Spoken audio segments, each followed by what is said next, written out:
안녕하세요. 저는 한 아이의 엄마로 살고 있는 30대 초반의 여자입니다. 우리는 살아가면서 자꾸 큰 실수를 하면서 살아가는데요. 실수를 했다고 해서 좌절하고 자존감을 잃은 채 한탄만 하는 것보다는 그 안에서 긍정적인 면을 바라보고 교훈을 삼으려는 자세를 갖는 것이 중요한 것 같아요. 저도 이른 나이에 저의 삶을 완전히 바꿔버린 실수를 한 적이 있는데요. 그때 저를 보고 누군가는 혀를 차며 젊은데 고생한다는 사람이 있었고, 누군가는 다 지나간다면서 이겨낼 수 있다고 용기를 준 사람도 있었답니다. 저도 사연을 즐겨 들으면서 지금 힘든 시절을 겪고 계신 분에게 용기를 건네고 싶어 이렇게 제 이야기를 들려드려 볼까 해요. 저는 전문대를 졸업하고 작은 회사에 취직해서 사회생활을 시작했답니다. 제가 고등학교에 들어가자마자 어머니가 병으로 돌아가셔서 아버지가 회사를 다니시며 저를 힘들게 키워주셨죠. 그래서 저는 고생하시는 아버지를 위해 독립하고 싶은 마음에 또래보다 빠르게 취직을 했답니다. 20대 중반이어서 퇴근하고 나면 친구들과 어울리는 걸 즐겼는데 제 친구의 지인과도 몇 번 술자리에서 만나게 되면서 친해지게 되었죠. 저에게 호감을 강하게 표시했기 때문에 어느샌가 매일 연락하는 사이가 되었고 자연스레 사귀게 되었죠. 남편은 갓 군대를 전역하고 복학한 대학생이었어요. 직장인과 연애를 했으면 편했을 텐데 역시나 시작부터 삐걱거리는 일이 생기더라고요. 초반에는 남편이 전혀 부담 갖지 말라고 하면서 데이트 비용도 거의 냈는데 저는 돈을 벌고 남편은 용돈 받는 입장이다 보니 점점 미안해지더라고요. 그래서 시간이 갈수록 제가 내는 횟수가 점점 늘어나기 시작했답니다. 처음에 제가 산다고 하면 화를 내던 남편은 나중엔 거의 당연하게 생각하는 것 같았어요.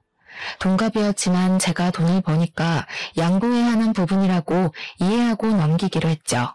저는 아직 나이가 어렸기에 결혼은 전혀 생각하지 않았고 사실 남편과 성격이 잘 맞는 것 같지 않아서 이별을 준비하고 있었어요.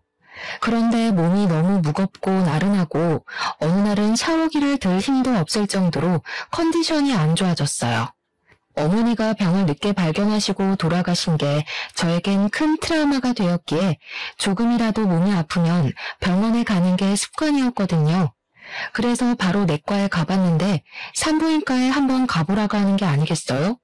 그럴 일이 없다고 부정했지만 2달 정도 생리를 하지 않았다는 걸 깨닫게 되었어요. 저는 남편과 함께 산부인과에 가게 되었고 임신 6주라는 걸 알게 되었죠. 아직 하고 싶은 것도 많은 어린 나이에 너무 갑작스럽게 찾아온 아기 때문에 저는 충격을 받았어요. 당장 아버지한테 말씀드리기도 너무 민망하고 죄송스러웠고요. 남편은 소중한 생명인데 우리가 지켜야 한다며 바로 결혼을 하자고 하더라고요. 그렇게 남편과 아버지와 저녁 식사 자리를 잡고 조심스럽게 말씀을 드렸어요. 아버지는 놀라신 듯 한참 동안 아무 말도 없으시더니 저의 행복이 우선이라고 제가 원하는 대로 하라고 해주셨어요. 어떤 상황이든 아버지는 제 뒤에 있을 거라고요. 남편은 아기를 포기하는 건 인간이 하는 짓이 아니라면서 아직 학교에 다니고 있지만 아기를 위해 좋은 곳에 취직도 하고 잘 사는 모습을 보여주겠다고 아버지에게 호언장담을 했답니다. 그때는 그런 모습이 믿음직스러워 보였죠. 아버지의 허락을 받은 뒤에 처음으로 시댁을 찾아갔는데요. 입덧을 심하게 해서 음식을 먹기도 힘들었고 몸도 너무 힘들었지만 제 나름대로 단정하게 꾸미고 떡 케이크도 준비했죠. 시댁은 작은 평수의 아파트였는데 현관문 앞에 서자 너무 긴장돼서 머리가 어질어질한 정도였어요. 저녁 식사 시간이었는데 들어가자마자 된장찌개 냄새가 훅 끼쳐서 토악질이 나오더라고요. 제가 입덧이 심하니 아무것도 먹고 싶지 않다고 남편에게 말을 해놨었는데 말이죠. 제가 손으로 입을 막고 있는 걸 본 어머님이 저를 싸늘하게 쳐다보시더라고요. 저녁 먹을 시간에 안 먹을 수도 없고 그렇다고 빵 쪼가리를 먹을 수도 없어서 그냥 밥 차렸다. 그렇게 냄새가 나면 넌 베란다에 잠깐 나가 있어라. 반기시지 않을 거란 예상은 했었지만 이렇게 처음 만난 순간부터 푸대접을 할지는 상상도 못했답니다. 저는 괜찮다고 말하고 소파 구석에 앉았어요. 남편은 너무 배고프다면서 어느새 식탁에서 혼자 밥을 먹고 있더라고요. 아버님은 저를 쳐다보지도 않으시고 텔레비전만 보고 계셨죠. 그때 시모가 제 앞에 와서 섰답니다. 지금 몇 주나 됐다고? 아직 수술할 수 있는 시기 아니니? 나이도 어린 것들이 무슨 배짱으로 결혼을 하고 애를 낳겠다고 찾아와? 쟤 애 아직 대학 졸업도 안 했어. 넌 뭐 어디 콧구멍만한 회사 다닌다면서?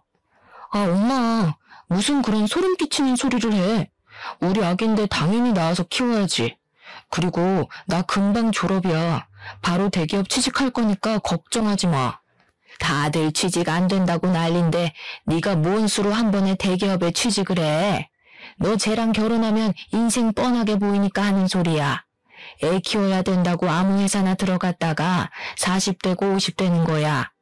넌 형이 그 좋은 회사 들어가려고 얼마나 스펙을 쌓고 노력을 했는지 다 봤으면서 그런 소리를 해? 어머님은 저를 마음에 안 든다는 표정으로 바라보시며 혀를 끌끌 차시더라고요. 엄마가 일찍 돌아가셨다며? 그럴수록 더 조신하게 살아야지. 이게 다 부모 망신시키는 거야. 이렇게 함부로 몸 굴리는 애들은 그래서 다 하자가 있다니까. 말씀이 너무 심하시네요. 아기는 제가 혼자 만들었나요? 저도 결혼하고 싶지 않았는데 어머님 말씀을 들으니 다시 생각해 봐야겠네요. 안녕히 계세요. 저는 너무 화가 나서 혼자 나와버렸답니다. 남편이 나와서 잡았지만 얼른 택시를 타고 집으로 와버렸어요. 다시는 남편 어머님을 만나고 싶지 않다는 생각이 강하게 들었고 결혼 역시 진행하지 않으려고 했죠. 하지만 남편은 아기가 있고 사랑하는데 어떻게 헤어지냐면서 매일을 찾아와 울더라고요. 제가 퇴근하고 집에 오면 아버지와 함께 집에 들어와 있기도 했고요. 저 역시 마음이 굳게 먹고 산부인과에 찾아가려고 했지만 막상 들어가려고 하면 발길이 떨어지지 않았어요. 이상하게도 눈물이 계속 나고 마음이 아파서 앞에 서 있다가 그냥 돌아오곤 했죠. 그러다 보니 벌써 임신 12주에 접어들었고 저는 결국 아기를 지키고 결혼을 하기로 생각을 바꿨답니다. 그러면 뭐 하나요? 시모가 제가 되바라졌다고 절대 안 된다고 반대를 한다는데요. 결국 아버지가 시부에게 전화를 해서 오래 대화한 끝에 상견례 자리를 만들 수 있었죠. 남편은 나이가 8살 차이 나는 형이 있었는데 이미 결혼했고 4살짜리 아들도 있었어요. 저는 상견례에서 처음으로 아주버님 부부를 만나게 되었답니다. 형님도 저를 보자마자 대뜸 너무 어리다면서 애가 애를 낳으니 큰일이라고 혀를 차는 게 아니겠어요? 식사하는 내내 시모는 아버지에게도 무례하게 굴었는데 제가 되바라졌고 가정교육이 안 되었다고 하더라고요. 아버지는 그저 묵묵하게 듣고만 계셨어요. 시모는 집에 여유가 없으니 집을 해줄 수는 없고 일체 지원도 없을 거라고 했답니다. 둘이서 살고 싶어 사는 거니 월세로 시작해서 살아야지 별 수 있겠냐 하더라고요. 그 말을 듣고 있는 아버지도 안타깝고 제 처지도 불쌍하게 느껴졌어요. 축복받으면서 결혼하고 신혼집을 예쁘게 꾸미는 꿈은 어느 여자에게나 있기 마련이잖아요. 어린 나이에 갑자기 한다고는 해도 저는 제가 이런 대우를 받으면서 결혼을 하게 되리라곤 상상도 하지 못했답니다. 결국 아버지가 보증금을 마련해 주셔서 투룸의 월세로 신혼집을 마련하게 되었죠. 결혼식도 가장 기본으로 단촐하게 했고 시모는 남복이 부끄럽다면서 지인들에겐 연락도 안 하고 가까운 친척들만 불렀더라고요. 남편도 친구가 별로 없다면서 10명도 안 왔죠. 오히려 제 하객이 더 많을 정도였답니다. 더욱 기가 막혔던 건 형님의 태도였는데요. 제가 신부 대기실에서 회사 사람들과 인사하느라 정신이 없는데 옆에 서서 계속 저를 지켜보고 있더라고요. 그러더니 제 옆으로 와서 요즘 세상에 신혼을 투룸 월세로 시작하는 게 진짜 드문 일인데 어떻게 하냐고 자기가 너무 속상하다는 말을 꺼내는 거 있죠. 옆에 있던 회사 동료들이 놀라면서 제 눈치를 보는데 너무 부끄럽고 화가 나더라고요. 그러고는 유유히 가버리는 형님한테 한마디 해보지도 못한 채 정신없이 결혼식은 끝이 났답니다. 그렇게 시간은 흐르고 배는 점점 불러오기 시작했어요. 매달 드는 생활비는 제 월급으로 충당하고 있었는데 남편은 생각이 있는 건지 돈을 아끼지 않고 쓰더라고요. 저는 배가 더 불러오면 이제 일도 관둬야 하는데 아르바이트를 하던지 정 안 되면 시댁에 좀 말해보라고 남편에게 말했죠. 남편은 바로 시댁에 전화해서 무슨 어린애가 용돈 타령하듯이 돈을 달라고 하는 거예요. 그러더니 저에게 핸드폰을 넘겨주는 거 있죠. 야, 너는 생각이 있니 없니? 공부하느라 힘든 애한테 일을 해서 돈을 벌어오라고? 내가 이럴까봐 결혼 반대한 거야. 네가 지금 내 아들 발목 잡고 있잖아. 지금 제가 생활비 다 대고 있어요. 저도 이제 일 그만둬야 하는데 앞으로 어떡하나요? 그래서 좀 여쭤보라고 한 거예요. 네가 하겠다고 해서 한 결혼 아니야? 네가 책임을 져야지. 그리고 왜 일을 관둬? 요즘은 막달까지 다 일하고 애 낳더라. 뭐가 그렇게 힘들다고 벌써 관둘 생각을 해? 임신한 저는 새벽부터 준비해서 일 가야 하는데 아드님은 수업이 다 오후라고 천하태평이에요. 그럼 아침 시간이 비면 잠깐 아르바이트 할 수 있는 거죠. 왜 제가 다 해야 돼요? 아침에 공부를 하는지 잠을 자는지 네가 어떻게 알아? 네가 봤어? 우리 아들 어줍잖은 데 가서 돈 벌어오라고 시키지 말고 네가 애 낳기 전날까지 다녀. 대기업 다니려면 스펙 쌓으면서 준비해야 되는 거 알아 몰라? 그러고는 전화를 끊어버리더라고요. 저는 친정아버지에게도 차마 말을 할 수가 없어서 저는 정말 애 낳기 일주일 전까지 일을 다녔습니다. 회사 동료들이 오히려 제 몸 상태를 걱정할 정도였어요. 차마 돈이 없어서 다닌다는 말은 하지 못하고 젊어서 괜찮다며 웃어 넘겼죠. 임신 기간 내내 제가 먹고 싶은 음식 사 먹어본 게 손에 꼽을 정도여서 너무 서러웠답니다. 그런데 남편은 밖에서 사 먹을 거 다 먹고 술도 먹고 다니더라고요. 제 카드는 안 쓰는 걸 보니 시모가 따로 용돈을 챙겨주는 모양이었어요. 기대하지도 않았지만 그렇다고 자기 손주를 임신한 며느리한테 과일 한 번 사준 적 없고 집에 찾아오지도 않았답니다. 저는 그렇게 아기를 출산하면서 회사를 그만두게 되었어요. 워낙 작은 회사였기에 저에게 육아휴가까지 주면서 남아있으라고 하진 않더라고요. 암묵적으로 잘린 거나 다름없는 상황이었답니다. 저는 좁은 집에서 매일 아기를 돌보며 육아를 하게 되었는데요. 책을 읽으면서 준비를 했는데도 막상 진짜 아기를 키우자 너무 힘들고 어렵더라고요. 처음엔 목욕시키는 것도 너무 무섭고 속삭여 감싸는 법도 모르겠더라고요. 이럴 때 남들처럼 친정엄마가 함께 도와주고 알려주면 얼마나 좋았을까 하는 생각에 서러움이 밀려왔죠. 시부모는 아기를 낳은 당일에 병원에 와서 손주 얼굴만 쓱 보고는 저는 보지도 않고 가버렸다네요. 남편은 그렇게 소중한 생명이라고 말을 하더니 막상 아기가 태어나자 신경도 잘 안 쓰더라고요. 처음엔 제가 시키는 대로 젖병을 타고 기저귀도 갈아주고 하더니 시간이 지날수록 도서관에 가서 공부해야 한다면서 아침 일찍 나가서 밤늦게 나오는 날이 늘어나기 시작했어요. 저는 아기와 하루 종일 씨름하느라 머리도 못 감는데 남편은 나갈 때마다 얼마나 꾸미고 나가는지 보고 있으면 기가 막히더라고요.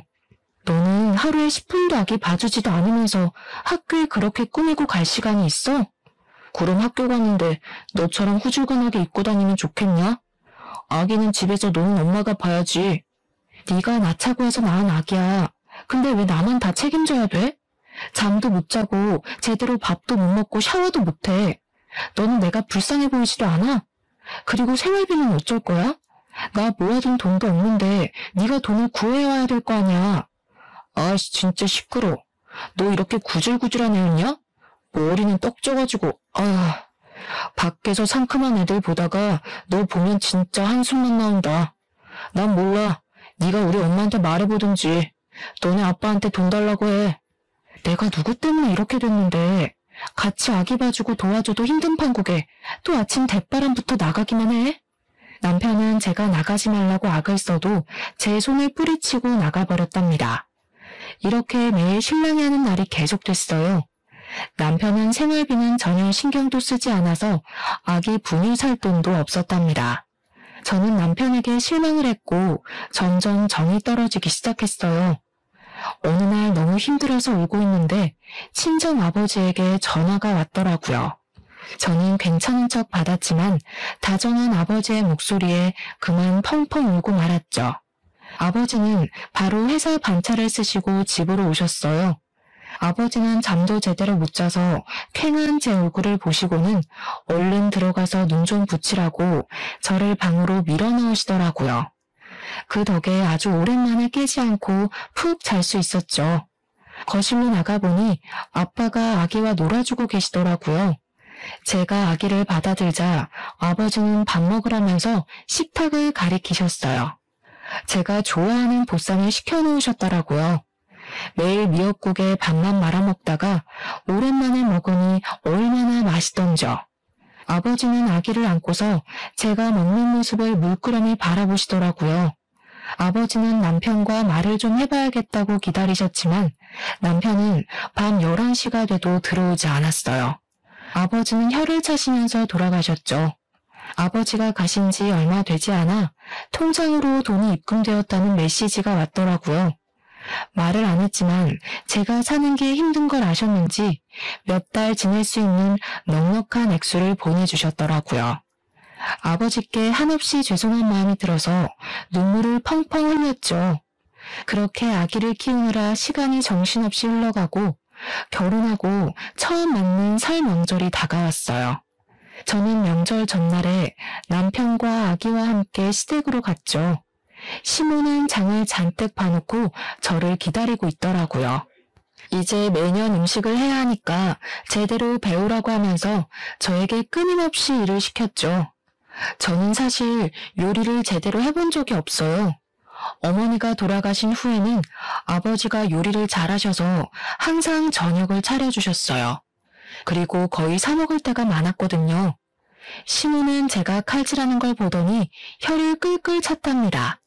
칼질도 제대로 못하는 걸 보니까 여태 어떻게 살아왔는지 딱 보이네. 너 우리 아들 밥도 안 해주지? 아유 속상해. 어디서 이런 굴러먹지도 못한 게 시집을 와서. 왜 서운하게 말씀을 그렇게 하세요? 밥 해줄 시간도 없이 아침에 나갔다가 밤에 와요. 그리고 아기 보느라 제 밥도 못 해먹는데 어머니는 제 밥 한번 챙겨주신 적 있어요? 말 대답 좀 또박또박 하지 마. 내가 왜 네 밥을 해줘? 내가 애 낳으라고 했어? 네가 낳겠다고 해서 이 사다를 만든 거야. 잔말 말고 이거 다 다져놔. 그 다음에 이거 다 썰어놓고 빨리빨리 해. 남편과 시부는 아기 앞에 놓고 텔레비전이나 낄낄대며 보고 있었어요. 아기가 울어도 달래주지도 않고 신경도 안 쓰는데 정말 화가 나더라고요. 저는 고무장갑을 끼고 일하다가도 아기가 울면 달려가서 안아주고 또 가서 일을 해야만 했어요.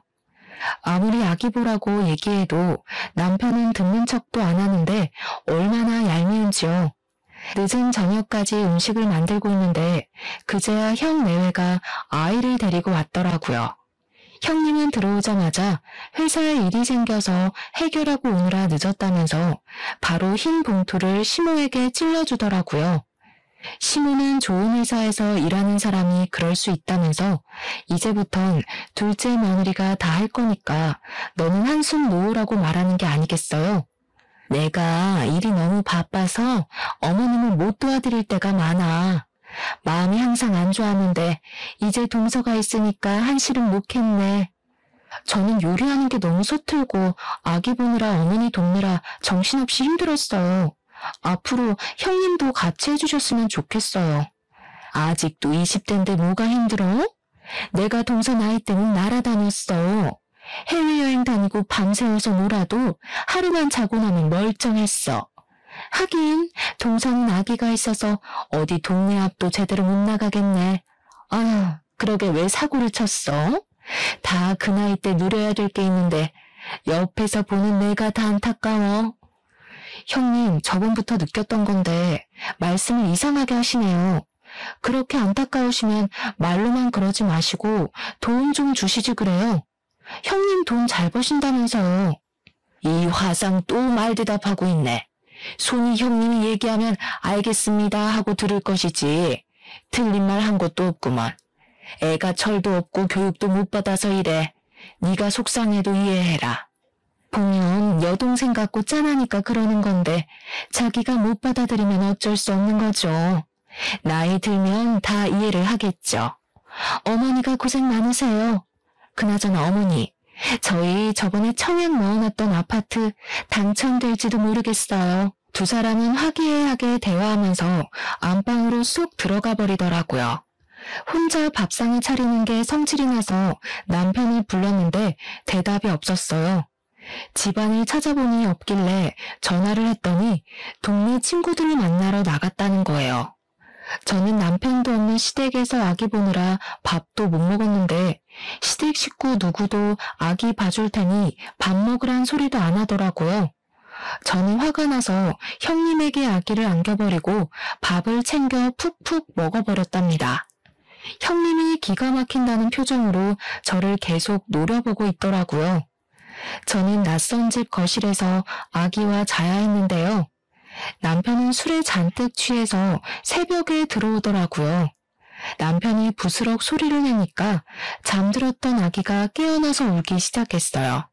저는 너무 화가 나서 남편에게 한 소리 했죠. 지금이 몇 시야? 난 시댁 눈치 보면서 아기 보고 있는데 또 술을 먹고 들어와? 오랜만에 친구들 만났는데 그럼 어떡해. 쪽팔리게 아기 있다고 나 먼저 들어가냐? 그때 소리를 들은 시모가 불이 나게 거실로 나오더라고요. 너는 시댁에 와서도 남편을 잡고 있어? 남자가 오랜만에 친구 좀 만나서 늦게 들어올 수도 있지. 왜 이렇게 남편을 다그쳐? 얘가 진짜 못된 짓만 골라서 하네? 어머니, 진짜 너무하시네요. 저를 싫어하시는 건 알지만 어떻게 손주한테도 신경을 이렇게 안 써주세요? 저 부려먹으려고 부르신 거지 진짜 같이 명절 보내자고 부르신 거예요? 전 이 집 판이 아니에요. 저도 우리 집에선 귀한 딸로 자랐어요. 결혼하면 출가 외인인 거 몰라? 그렇게 귀하게 자랐는데 결혼도 하기 전에 애를 가지니? 내가 남사스러워서 어디다 며느리 봤다고 말도 못해. 니까짓 게 뭘 그렇게 대단하다고 내가 며느리 대접을 해줘야 돼? 며느리로 생각하지도 않는데 제가 여기 있을 필요가 없네요. 제가 빠져드릴게요. 저는 아기를 데리고 새벽에 시댁을 나와버렸어요. 어이없게도 남편은 따라 나오지도 않았죠. 저는 곧장 택시를 타고 친정집으로 갔답니다. 집 안으로 들어가니 아버지는 아직 자고 계셨어요. 고소한 젖냄새며 갖은 음식 냄새가 퍼져있는 시댁과는 다르게 너무 고요하고 쓸쓸한 집안 풍경에 목이 메어왔죠. 제가 시댁에서 안 해본 음식을 하고 있을 때 혼자 멀거니 집에 계셨을 아버지를 생각하니 먹먹해졌답니다. 기척을 듣고 나오신 아버지가 저를 보고 깜짝 놀라시더라고요. 남편은 어디 있냐는 말을 하셔서 대수롭지 않은 말투로 싸워서 집으로 와버렸다고 했죠. 저는 아기와 아버지와 함께 시장에 가서 명절 지낼 음식 재료들을 사서 떡국도 끓이고 반찬도 좀 했답니다. 아버지가 주방에 한 번도 안 들어오게 키웠는데 어느새 결혼해서 아기도 낳으니 떡국도 곧잘 끓인다고 칭찬을 해주시더라고요. 저는 그렇게 명절 내내 아버지와 보냈답니다. 친정에 와서 지내니 어찌나 마음이 편한지 신혼집으로 돌아가기가 끔찍하게 싫더라고요. 심지어 남편은 연락 한 통도 없고 친정으로 찾아오지도 않았죠. 그래서인지 더 가기가 싫어서 며칠 더 친정에 머물렀어요. 하지만 아버지가 어른으로 책임을 다해야지 싫다고 피하기만 하면 안 된다면서 집으로 돌아가라고 완강하게 말씀하시더라고요. 그러고는 저에게 남편과 상관없이 혼자의 힘으로 독립할 수 있어야 진정한 어른이 될 수 있다며 집에 있는 동안 자격증이나 전문직 시험을 준비해보라고 하셨죠. 학원이든 뭐든 아버지께서 다 지원해 주시겠다고 말이에요. 저도 아버지의 조언을 진지하게 받아들이고 차근차근 알아보겠다고 말했어요. 저는 어쩔 수 없이 다시 집으로 돌아가 혼자 아기를 돌보는 쳇바퀴 같은 일상을 이어나가야만 했답니다. 친했던 친구들은 회사 다니고 연애하고 예쁜 옷 입고 여행 다니느라 바쁜지 점점 연락이 줄어들어만 갔죠. 저는 친구들에게 시댁이며 남편 얘기로 하소연하는 것도 창피해서 혼자 속으로만 사귀면서 지냈고, 남편하고도 대화를 거의 안 해서 하루 종일 한마디도 안 한 적도 있을 정도였어요. 그랬더니 외로움을 넘어서 우울증이 오는 것 같았답니다. 그래도 행복한 게 있다면 무럭무럭 자라는 아기를 지켜보는 일이었어요. 너무 가슴이 아파서 울고 있다가도 아기가 한번 방긋 웃어주면 저도 함께 웃게 되더라고요. 어느새 아기는 돌이 가까워지고 있었답니다. 어느 날 시모가 대뜸 전화해서는 중요한 일이 있으니 저녁에 시댁으로 오라는 게 아니겠어요. 아기랑 둘이 가기 힘들다고 하니까 말이 많다면서 안 오면 큰일 날 줄 알라고 엄포를 놓고 끊어버리더라고요. 남편에게 몇 번을 전화해도 받지도 않길래 갈까 말까 고민을 하다가 아기를 안고 집을 나섰죠.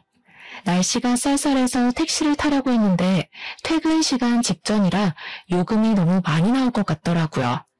항상 생활비가 없어 쪼들렸기 때문에 버스를 타고 가기로 했죠. 간신히 자리에 앉았지만 아기가 울까봐 조마조마한 마음으로 어서 내리기만을 기다린 마음을 누가 알까요? 내려서도 아기를 안고 한참을 걸어가서야 시댁에 도착할 수 있었는데 집에 들어가 보니 남편이 소파에 누워있더라고요. 기가 막혀서 남편을 노려보니까 시부가 퇴근하면서 같이 타고 왔다는 게 아니겠어요.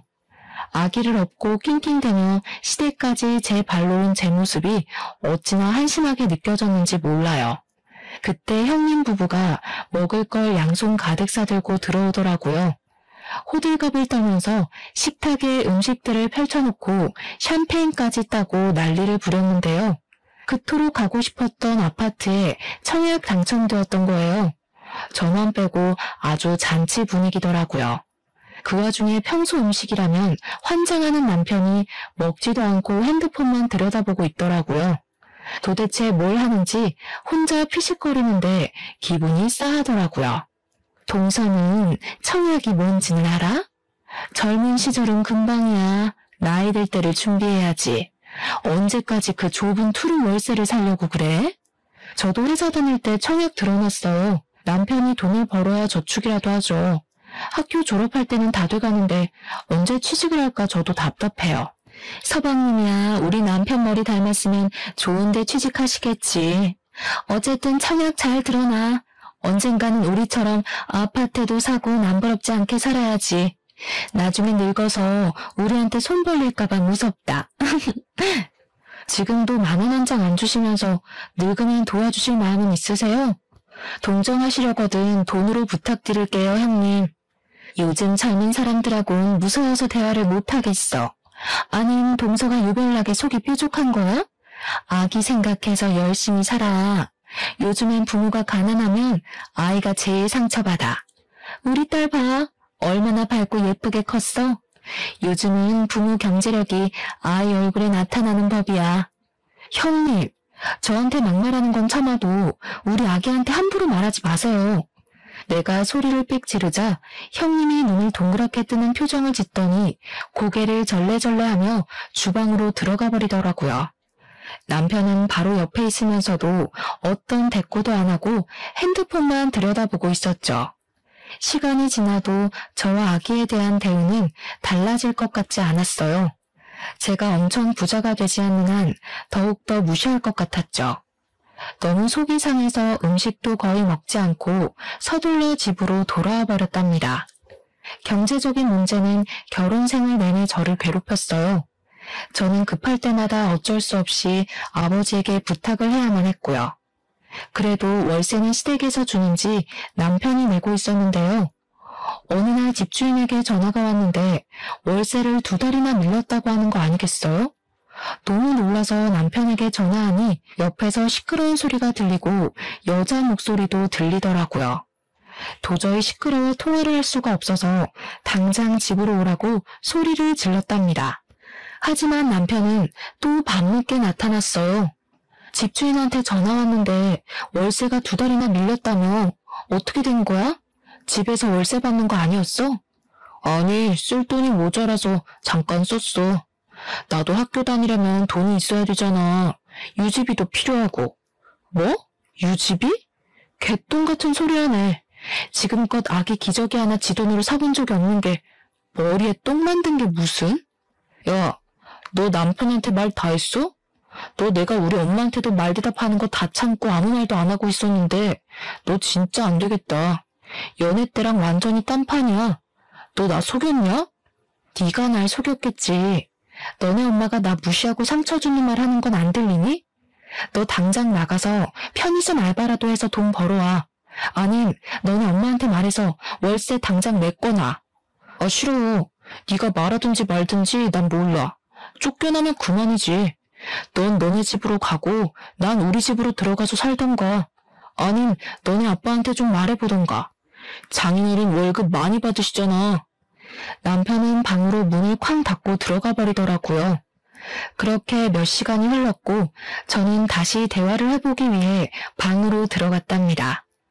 남편은 천하태평하게 침대에 뻗어서 잠을 자고 있더라고요. 남편의 옆에 있는 핸드폰에서 메시지 알람이 울리길래 쎄한 기분이 들어 한번 확인을 해보기로 했어요. 아니나 다를까 어떤 여자와 깨볶는 메시지를 끊임없이 보내고 있더라고요. 여자의 프로필 사진을 보니 남편과 둘이 찍은 사진을 대문짝만하게 걸어두기까지 했더라고요. 저는 계속 핸드폰만 보는 남편을 보면서 어느 정도 심증이 있었기에 크게 충격받지도 않았답니다. 저는 재빠르게 저의 핸드폰으로 다 옮겨 담고 남편을 흔들어 깨웠죠. 너 이거 뭐야? 남편 노릇도 안 하면서 너 지금 바람까지 피워? 야, 남의 핸드폰을 왜 봐? 너 이거 범죄야? 이게 진짜 못된 짓만 골라서 하네. 나 진짜 지겨워서 이렇게 못 살겠다. 아 진짜 지긋지긋해. 남편은 그렇게 도망치듯이 나가버렸고 며칠이 지나도 집에 들어오지 않았어요. 그러던 어느 날 누군가 배를 누르게 봤더니 시모가 찾아온 게 아니겠어요. 시모는 집 안에 들어서자마자 혀를 끌끌 차시더라고요. 내가 이럴 줄 알았어. 애 키우는 집이 이렇게 더러워도 되냐? 근본이 안 된 어미한테서 저게 뭘 배운 거야? 얼마나 남편이 쥐잡듯이 잡았으면 무섭다고 애가 집에를 안 간다고 그러니? 너 안 되겠다. 당장 우리 아들한테서 떨어져. 어머니는 얼마나 근본이 되셨길래 그렇게 모주리 같은 아들을 두셨어요? 그 모주리가 바람까지 피우던데. 아세요? 이게 남의 귀한 아들한테 막말이야. 바람은 무슨 학교 친구끼리 친하게 지내지도 못해? 너는 대학을 짧게 나와서 그런 걸 모르나 보지? 네 얼굴 보는 것도 지긋지긋하니까 잔소리 말고 당장 이혼해. 저도 댁 같은 시어머니 꿈에서 볼까 무서워서 잠도 못 자겠네요. 이혼해 줄 테니 당장 꺼져요. 이 되바라진 게 끝까지 말하는 것 좀 봐. 갑자기 시모가 제 머리채를 확 잡고 마구 휘두르기 시작했어요. 제가 키가 더 컸기 때문에 저도 질세라 시모 머리채를 잡고 같이 흔들기 시작했답니다. 시모가 애구구 소리를 내면서 넘어지더니 저한테 악을 쓰기 시작했죠. 이 집 우리 아빠가 보증금 내주고 지금 월세도 내가 내고 있는 집이니까 당장 꺼져요. 저는 시모를 현관문 쪽으로 힘껏 밀어서 문 밖으로 쫓아냈어요. 시모는 문 앞에서 한참 동안 소리를 고래고래 지르다가 이웃집에서 뭐라고 말이 나오자 돌아가더라고요. 그렇게 시간이 흘렀고 시댁 연락은 받지도 않고 발길도 끊었죠. 남편은 아예 시댁에서 살면서 학교를 다니더라고요. 저도 남편에게 더 이상 미련이 남아있지 않았기 때문에 연락도 하지 않았어요. 어느 날 저는 아기를 업고 남편의 대학교로 찾아갔죠. 남편 학과 건물 앞에서 점심시간까지 기다렸는데 건물 안에서 남편이 한 여자와 손을 잡고 나왔어요. 아주 풋풋한 캠퍼스 커플이 따로 없더라고요. 남편이 저를 발견하자 깜짝 놀라 여자를 잡은 손을 빼고 뒤로 물러서더라고요. 저는 여보라고 크게 소리치며 남편에게로 빠르게 걸어갔답니다. 저는 남편에게 아기를 팍 안기고 옆에 있던 상간녀에게 다가가서 다짜고짜 머리채를 휘어잡았어요.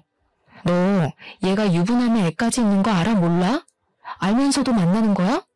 나요, 아파요. 난 진짜 몰랐어요. 정말이에요. 남편은 아기를 안고 있어서 상간녀에게 가지도 못하고 발만 동동 구르고 있더라고요. 저는 상간녀를 거칠게 밀어 넘어뜨렸어요. 상간녀가 헝클어진 머리를 수습하며 일어나더라고요. 상간녀가 남편 앞으로 가서 남편 머리가 돌아갈 정도로 뺨을 세게 내리치더라고요. 오빠 진짜 유부남이야? 이 거지 같은 게 진짜? 나이도 많은 게 하도 불쌍해서 매달려서 만나줬더니 쪽팔려. 어느새 우리 주변을 많은 사람들이 둥글게 에워싸고 있었답니다. 상간녀는 씩씩거리면서 사람들을 해치고 가버렸어요. 저는 남편 멱살을 잡고 애는 안 보고 바람이나 핀다며 소리소리를 질러댔죠. 점점 더 많은 사람들이 몰려들었고 남편은 충격을 받았는지 얼굴이 하얗게 질리더라고요.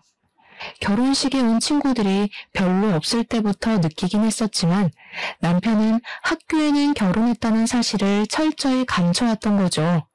제가 남편 멱살을 놓자 남편이 다리가 풀렸는지 스르르 주저앉더라고요.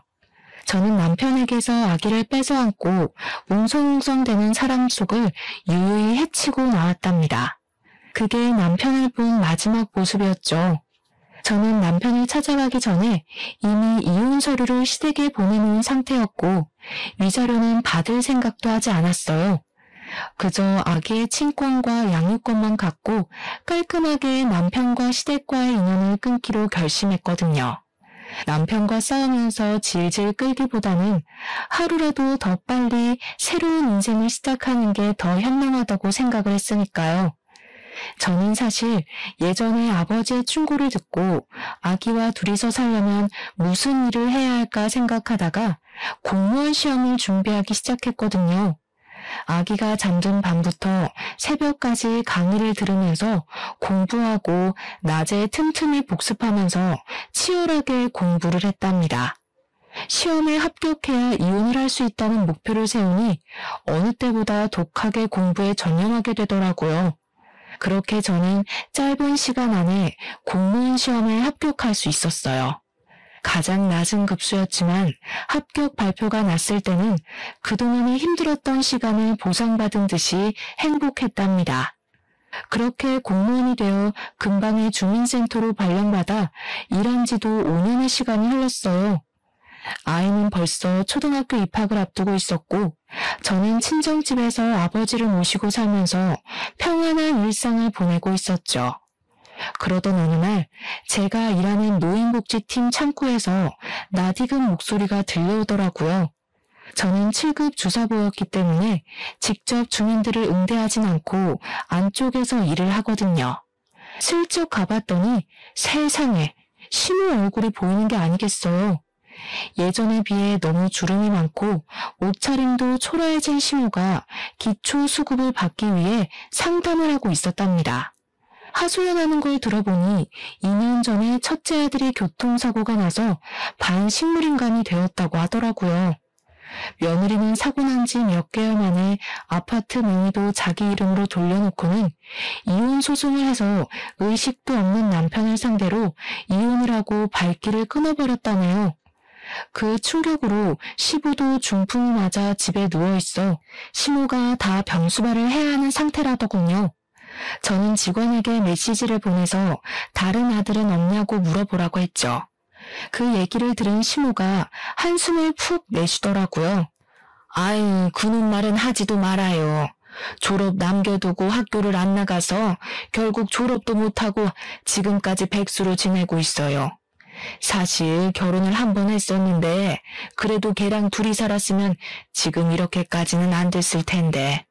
손주도 있는 마당에 우리 집안 대를 이을 아이 얼굴도 못 보고 살아요. 그러게 며느리한테 좀 잘하지 그러셨어. 제 목소리를 들은 시모가 깜짝 놀라 고개를 들더라고요. 그리고는 저를 보고는 믿기지 않는다는 듯이 주위를 두리번거렸답니다. 네가 왜 거기 들어가 있어? 네가 여기서 일할 애가 아닌데. 너 공무원도 아니잖아. 저 공무원 맞는데요? 여기서 일한 지 5년이나 됐는데 세상 참 좋네요. 그렇죠? 말씀 안 드렸었는데 저 공무원 시험 합격하고 바로 이혼한 거예요. 어쨌든 제가 복지 담당이라 사정 들어보니 딱하긴 한데 장성인 아드님이 집에 계시고 재산 여부도 먼저 조사를 먼저 해봐야 할 것 같네요. 네가 진짜 공무원이 됐단 말이야? 그럼 우리 손주는 지금 어디 있니? 내가 한 번만 만나보면 안 될까? 내가 너한테 못되게 군 거는 미안하게 생각한다. 그래서 내가 지금 벌을 받고 있나 보다. 다 지나간 얘기니까 그런 말할 필요는 없고요. 그쪽 손주가 아니고 제 아들이니까 관심 꺼주세요. 기초수급자 선정 결과는 우편으로 갈 테니까 기다리시면 됩니다. 제가 등을 돌리려고 하자 시모가 얼른 제 손을 잡는 게 아니겠어요? 저는 얼른 거칠게 손을 빼냈답니다. 내가 정말 미안하다. 한때는 그래도 부부였는데 우리 아들 한번 다시 만나보면 안 될까? 너를 만나면 정신 좀 차릴지 누가 아니. 말도 안 되는 억지 부리는 건 여전하시네요. 전 그쪽한테 항상 고마운 마음 가지고 살고 있어요.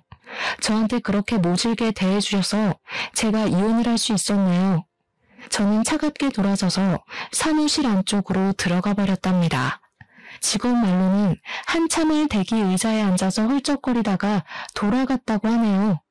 역설적이게도 시모는 그 잘난 아들 덕분에 기초수급자로 선정되지 못했고 주민센터에 다시 오지는 않더라고요. 저는 처음 일을 시작할 때보다 직급도 많이 올라서 더욱 바쁘게 일하고 있답니다. 같은 주민센터에서 일하고 있는 현재 남편과 설레는 연애도 시작하게 되었어요. 저는 아이도 있기에 다른 인연을 만나려는 생각은 전혀 하지 않고 있었는데요. 남편도 이혼의 아픔이 있어서 저를 잘 이해해 주어서 마음을 열게 되었네요. 전 남편과는 다르게 듬직하고 자상한 모습에 제 아들도 잘 따르고 있답니다. 인생을 살면서 옆자리에 누군가 있든 없든 항상 나 자신의 중심을 지키는 게 중요한 것 같아요. 예전에 저는 너무 어렵기도 했지만 누군가의 관심을 받는 게 좋아서 저의 행복보다는 그 사람의 행복을 따랐던 것 같더라고요. 한 번의 아픔을 겪었지만 다 이겨내고 나니 이제는 저도 저만의 중심을 잘 잡을 수 있는 어른이 되어가고 있는 것 같아요. 앞으로도 다른 사람에게 휘둘리거나 흔들리지 않고 저와 아이의 행복만을 생각하면서 살아가려고 한답니다. 여러분도 놓쳐버린 행복을 꽉 잡고 즐거운 인생을 사시길 바라면서 제 사연을 마치겠습니다. 들어주셔서 감사합니다.